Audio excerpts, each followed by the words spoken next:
been feeling sad most of the time, losing Oh interest in things no, you once cared about? commercial. You may be experiencing My these and other bad. symptoms that are difficult to understand. My These bad. symptoms are worth exploring with a doctor. Learn more about major depressive disorder. No commercial.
Hi, my friends. Hello, friendships. Welcome to another live gathering for the Salt Circle, where we come together to explore, navigate, and validate our curiosities or experiences with themes like codependency, dysfunctional families, things like that. On Wednesdays, I like to really focus on death, dying, and bereavement. And so I welcome you to another Wednesday episode where we're going to explore the complexities of, you know, death, dying, and grief, and how that can really come up in dysfunctional families or uh, dynamics that are codependent. So I don't know if you're here for the first time or if this is, something that you've been to before, but either way, welcome. I am your host. My name is Daniela, and um, let's get started. So today I really was thinking a lot about acceptance when it comes to grief and loss.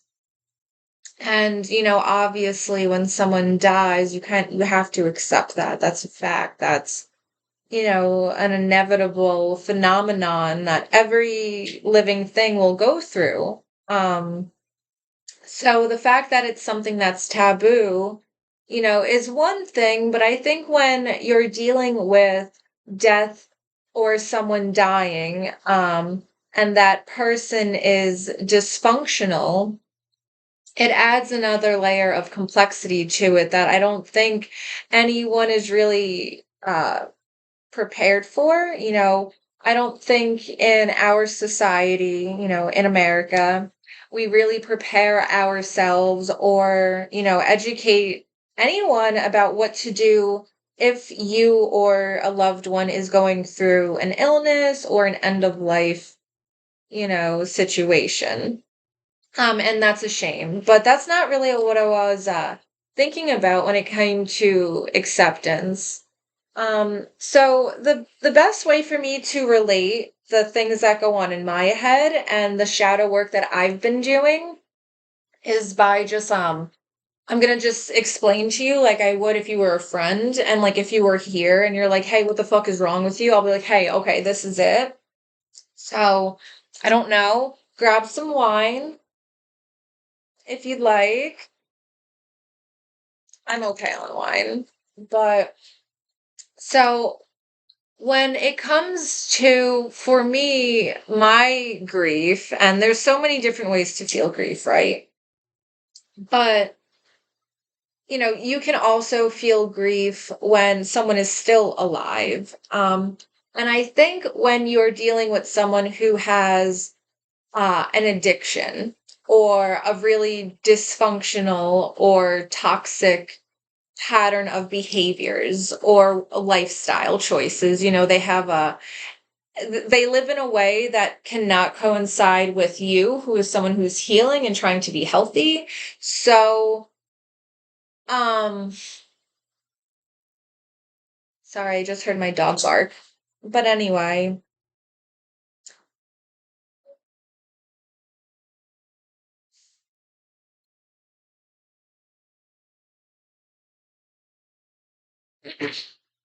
like what I really learned when my grandparents were diagnosed with their terminal illnesses, there was an acceptance to that fact. We had to, you know, despite the addiction and dysfunction that was going on and the make believe la la land that my grandparents tried to create in order to enable their son, my father, um, there was this piercing, you know, thing that just came into their reality like a spaceship into the atmosphere that was inescapable. And it really raised a lot of questions for my dad, who, since, from what I've heard, I don't know how true this is because I wasn't alive, but, my father was a drug addict since he was, 13 years old or whatever the fuck the story is.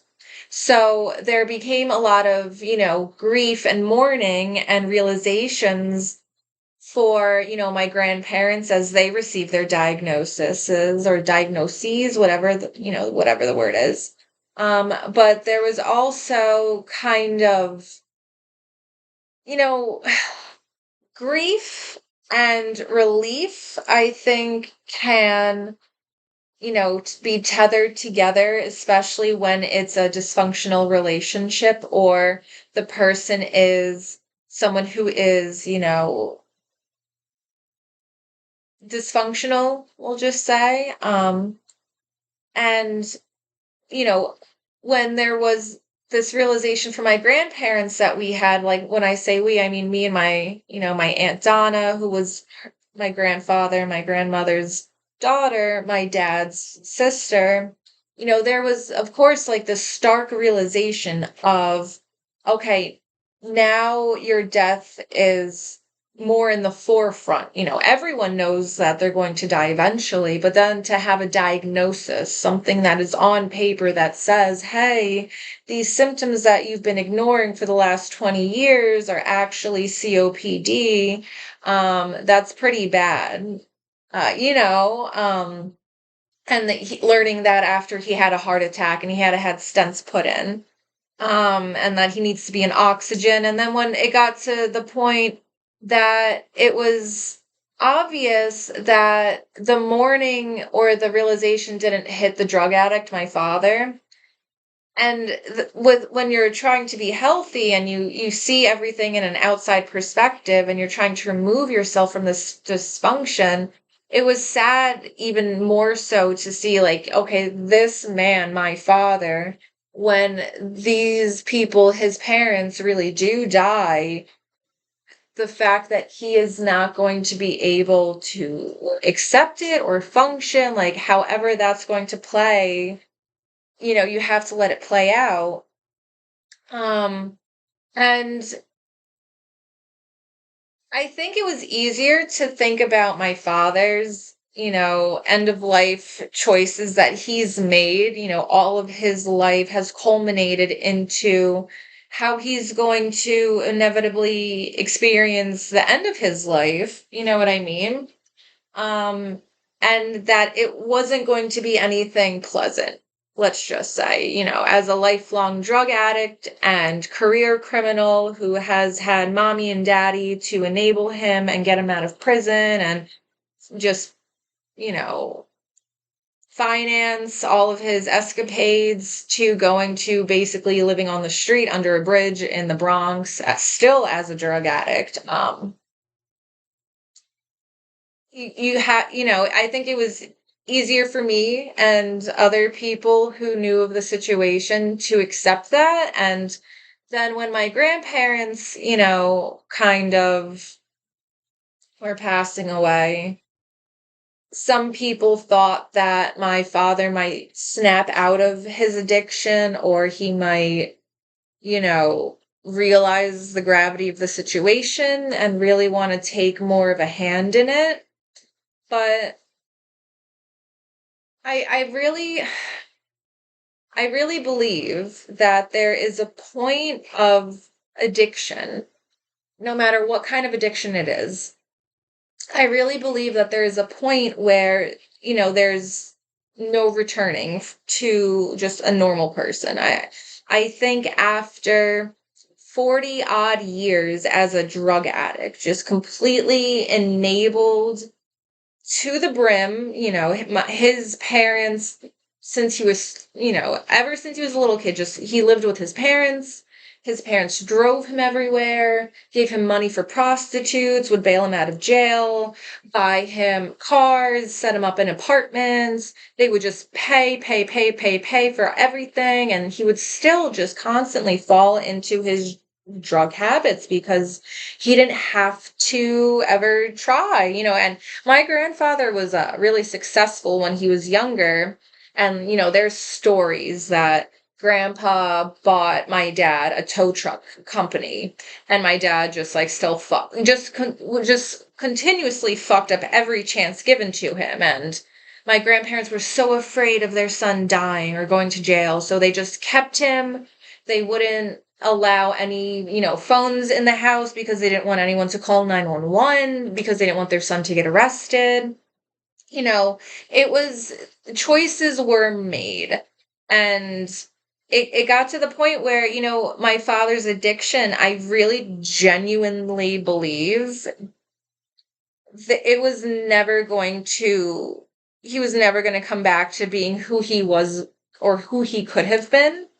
Um, and,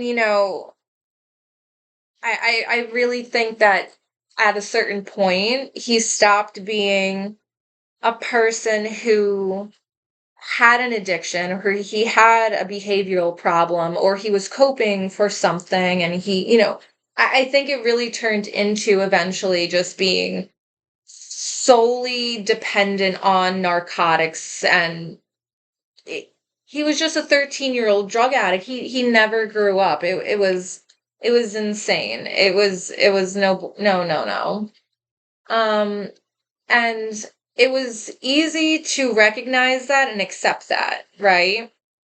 Um, but all throughout my life, I always oscillated between feeling sorry for my grandparents and blaming them, because I understood eventually that they were completely enabling him. They knew what he was doing, but they didn't want to admit it. They would never admit it. And eventually there had to come the realization for me that they were equally as sick. They had a different kind of addiction, a different kind of sickness. They really were delusional and vicious about keeping their son safe and, shielding him from all responsibilities. And they've done that for, 50 fucking years, basically. So to accept that part was way harder for me, because I always wanted to feel like my grandparents were like these victims, like they just wanted to protect their son, which was true. But it got to a point, especially when like grandma was like dying and she wanted to die at home, and my dad was like literally stealing her medication, and the hospice nurses, like I'm getting calls, they're just like, we're not coming to the house anymore because your dad is like arguing with us, and he's like smoking cigarettes in front of like, like the oxygen tanks, because and I'm just like, what am I supposed to do? And they're like, you're not supposed to do anything, honey. Like, we've seen this, but we're just telling you, like, it's going to get, harder for you because you're not going to have that kind of support. And he just did not care. He did not. And for my grandparents to also still take his side, like they would call the police on me because they're like, "Oh, we just want you to get along with our son." And it's just like, this isn't happening. Like, and then to allow them See, and that's where this all culminates to the grand fucking epiphany, right? Um, to accept my dad was one thing, right? But to accept my grandparents and that they had chosen this life, they might have been so far in their delusions and their own sickness and their own desire that had been mutated into a compulsion. um it sorry, I'm trying not to lose my train of thought. you know wait, shit, shit. I like try to make myself like not sad about it, and then like my brain fucks off too hard, and it's like, wait, not, no, don't etch a sketch it. um, to accept that my grandparents were going to, you know, it was one thing that my dad was gonna die without dignity and alone and whatever. But it was another thing to accept that my grandparents were also going to die in a way that, I didn't want for them specifically, but how far can you go against what they themselves have steered their life into? So,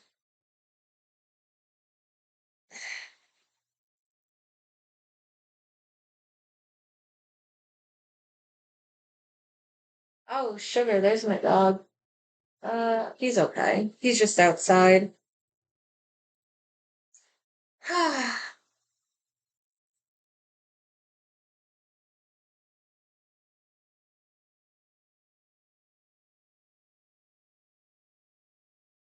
Oh, boober. Chunky boogie boy.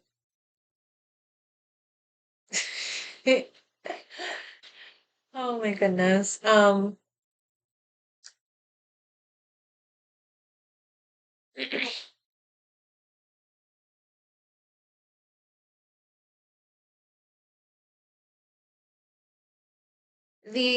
the acceptance as well that despite, and it was very hard because I know that I'm codependent. I do. And it stems from my family. It does. As much as I am no contact or I hate my family or whatever the fuck you want to call it or dice it down to, it's very, very complicated because it's very dysfunctional. And the the radical acceptance of allowing my grandparents to die basically in squalor was so tough of reality to accept because I felt like I could do something about it, right? And I tried. I quit my job.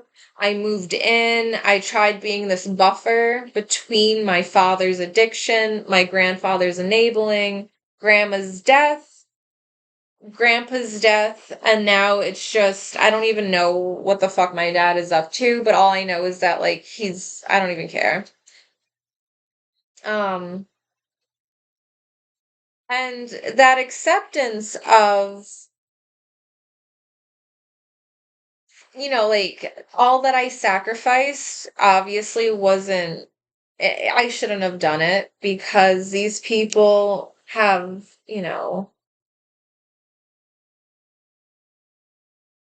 you can't sacrifice that like that to intervene in someone's course of their own end of life choices. Um and it's a shame because, I really did not want grandma to die alone or in pain, but that's really what it boiled down to. And there was no there was no helping it, is what that acceptance I had to come to. And I still have trouble coming to it. And I think that's why I developed a little bit of an eating disorder, like, for 2 years after, like, because it was just so fucked up. Yeah, and I think you can try and try and try and be as angry as possible and do as much as you can and spend all of your fucking savings and, just put yourself on the front lines of going back into dysfunction to usher someone into a kinder death, and it is just completely for nothing. And you were looked at as the enemy. So then when your grandfather is going through the same thing, to really just allow it, to really just, you want to believe your son can do no wrong. And, my grandfather really, he was like, well, my son is my best friend. And it's like, your son literally is such a parasite. And grandpa just was relegated. He's just like, that's my son. If I'm gonna die because I can't breathe and I'm waiting for him in Poughkeepsie, then, that's what just is gonna, like, that's my son. I owe it to him because he feels guilty because he was a drug addict. No, not a drug addict. Grandpa was an alcoholic for a while and, like, just always, I don't know. I have no idea. Whatever the mystery is, the lore, the origin story of my grandfather feels very guilty and very responsible. So he would never. Oh, hold on. My dog wants to come in. Hold on.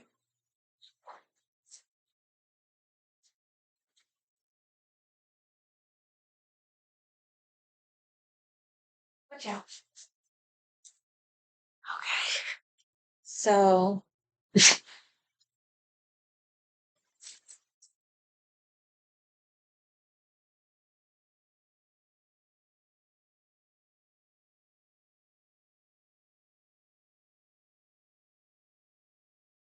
the way that my very rational and architect businessman of a grandfather uh, allowed himself to self-medicate on romanticizing the best in someone. He really wanted to believe that his son was just sick. It's just an illness. They're just prostitutes. Don't you know a man's got needs? And it got to such a twisted point that nothing my father could do would ever, screaming at her as she's dying from fucking lung cancer in the living room. It was just, and even grandma still, she basically told me to fuck off and leave her son alone when I was trying to get him away from her, but, like,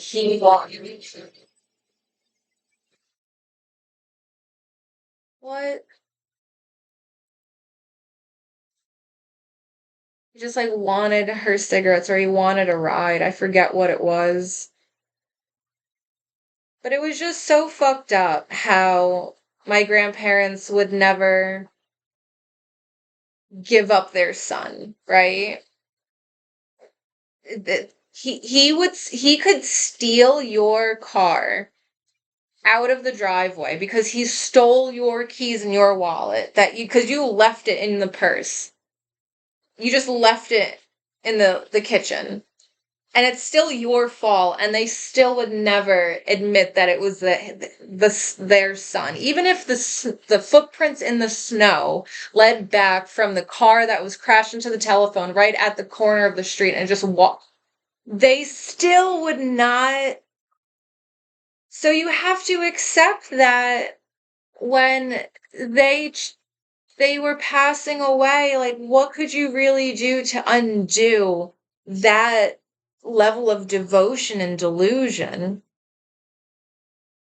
And, people used to say to me, like, oh, your dad will snap out of it, yada, yada, yada. And even I had this misplaced fucking assumption that random family members would come out of nowhere and offer help because grandpa was like one of 12 and grandma was one of 9.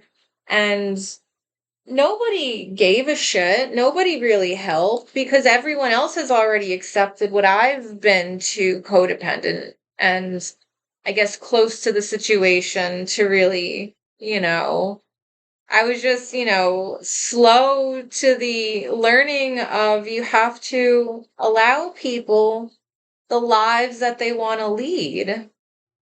And some people are going to lead really dysfunctional fucking lives and like you don't have to. But the people that do, uh you can't save them. Just like, no one's going to come and save you. You can't save, for me, I couldn't step in and save my grandparents. And while I feel very immensely guilty that grandma died in fucking agony, we just fucking left alone like a dog in the living room.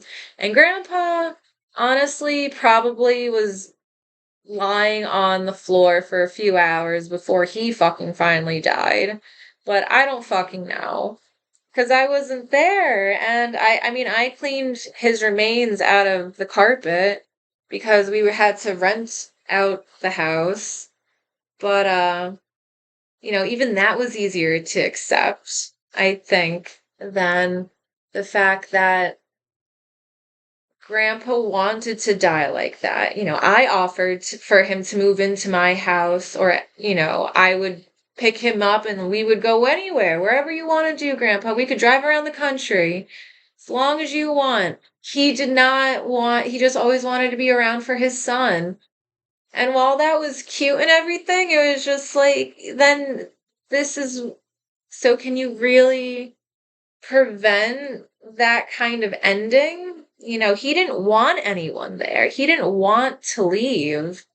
And that acceptance, that radical acceptance of it's almost more of a healthy way to love to just allow and observe, to see someone at the end of their life and to, maybe see them for all their faults and all their bad choices and just, but it's easier to fucking say that because like I wish I could like go back in time obviously and like fucking do this and like just practice it and like, oh, let me just talk to my father as I should have fucking, it's like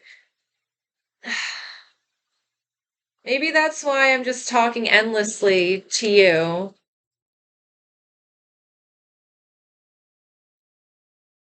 I'm just talking to myself basically because no one, I don't know, I just ramble. Um, yeah, it's that acceptance that, there's a point of no return for drug addicts and addicts or dysfunctional people or risky behavior people or whatever, but there's also a point of no return for the enablers. And all enablers start out as people who are, codependent. So the the realization that I am much alike to my grandparents kind of, of course scares me, but I don't have anyone in my life that I would enable, or I don't think that I would enable anymore.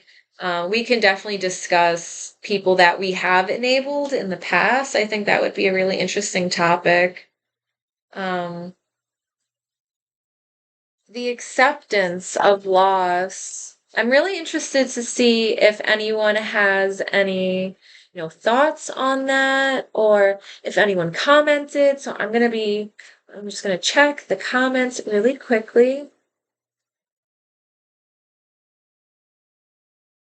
Yeah, no, nothing. Okay. Well, whatever. I'm enjoying speaking to you in case, whoever you are, see this video whenever you need it, because I'm sure if I've gone through this, other people will go through it. Um, so yeah, radical acceptance. I'm curious.